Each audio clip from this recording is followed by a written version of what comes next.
আসসালামু আলাইকুম। Welcome to my another blog. আজ আমার শরীরটা একটু ভালো।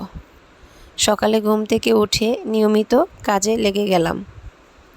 তারপর ছেলেকে ডিম ভেজে দিলাম।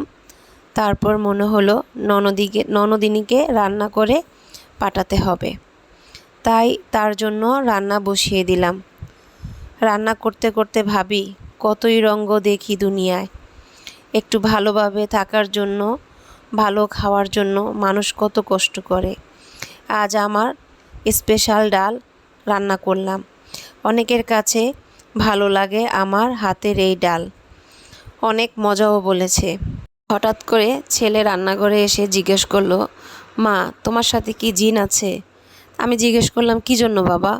তুমি এত তাড়াতাড়ি 1 ঘন্টার মধ্যে এত রান্না করে ফেললা কিভাবে? তাড়াতাড়ি শেষ করে ফেললা। আমি আবার বললাম, না বাবা, আমি তাড়াহুড়া করে কাজ করতে পারি।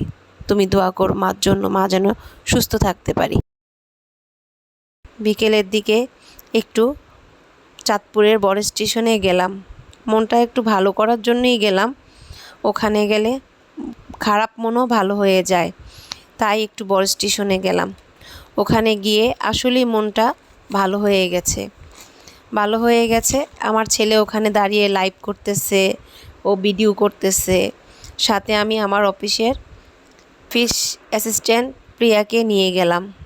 প্রিয়াও ওখানে যেয়ে তার মনটা ভালো হয়ে গেল।